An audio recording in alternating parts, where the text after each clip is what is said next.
আগের ব্লগটাতে তোমরা দেখতেই পেলে যে দাদা বাড়ি ছিল হচ্ছে গণেশ পুজো, আর ওদের বাড়িতে বিকেলবেলা ছিল হচ্ছে বাড়ির পুজো। আর আমাদের এখানে বাড়ির পুজোটা ঘরের বাইরেই করা হয়, এরকমই নিয়ম রয়েছে। আর এইখানটায় রান্না হচ্ছে গণেশ পূজার জন্যে খিচুড়ি। আর এই দেখো কী অবস্থা, আমি গিয়েছিলাম বাড়িতে আলপনা দেওয়ার পরে, তো এসে দেখছি এখানটায় বৃষ্টিতে এরকম অবস্থা হয়ে গেছে। তো একটু খারাপই লাগলো, আলপনাগুলো সমস্ত ধুয়ে গেছে জলে। হঠাৎ করে এরকম বৃষ্টি এসছে, এখন তো প্রচণ্ড বৃষ্টি হচ্ছিল। আর যেহেতু এই পুজো বাইরেই করতে হয়, তো কিছু করার নেই, তাই আসনটাকে সরিয়ে এনে এখানটায় সাজিয়ে গুজিয়ে এখানটায় পুজো করা হচ্ছে।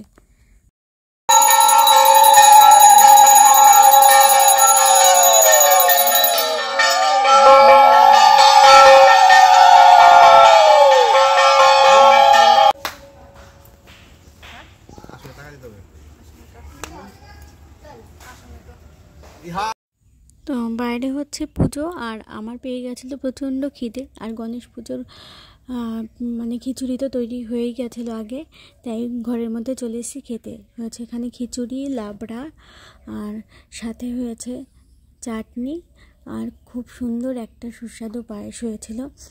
তো মোটামুটি খাওয়া দাওয়া বেশ ভালোই হলো পুজোর। তো খেয়ে দিয়ে বাইরে এসে দেখছি পুজো হয়ে গেছে, আর এখানটায় সবাই এখন প্রণাম করবে, আর বিকেলবেলা আসবে সবাই প্রসাদ নিতে। বিকেলই হয়ে গেছে, মানে ওই ব্রাহ্মণের আবার আরেক জায়গায় পুজো রয়েছে, তো উনি তাড়াতাড়ি চলে গেছেন আর কি। আর আমরা সবাই এখানটায় বসে আছি, বাড়ির সবাই, তারপরে গ্রামবাসী সবাই আছে এখানে। একটু পরে আরও অনেকেই আসবে। যাই হোক, তোমরা পুরো ব্লগটা দেখতে থাকো। আর এইখানটা আমার বৌদি মাখছে হচ্ছে সিন্নি। আর এই সিন্নি প্রসাদের সাথে আমার অনেক স্মৃতি জড়িয়ে আছে।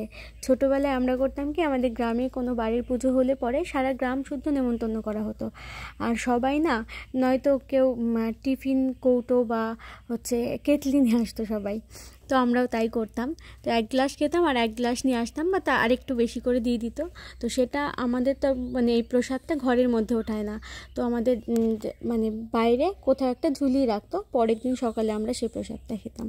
আর এই দেখো আমার বাবা পুজো শেষ হয়ে গেছে তারপরে দেখতে এসছে, আর আমার ভাই একটুখানি বলে দিল কিছু। যাই হোক, সম্পূর্ণ ভিডিওটা তোমাদের কেমন লাগলো অবশ্যই কিন্তু কমেন্ট করে জানাবে। আমাদের গ্রামে এইভাবেই পুজো করা হয়। তো আমাদের গ্রামে হচ্ছে কোনো পুজো করলে বা কিছু করলে পরে পাড়া শুদ্ধ সবাইকে নেমন্তন্ন করা হয়। তো আমি খিচুড়ি খেয়েছিলাম, খাওয়ার পরে বিকেলবেলা প্রসাদ খেয়েছি। প্রসাদ খাওয়ার পরে আবার রাত্রিবেলা আমার সিন্নি প্রসাদ এত ভালো লাগে, মানে পেটে জায়গা ছিল না, তা আবার রাত্রিবেলা আবার খাচ্ছি। যাই হোক, সম্পূর্ণটা ভিডিওটা কেমন লাগলো জানিও।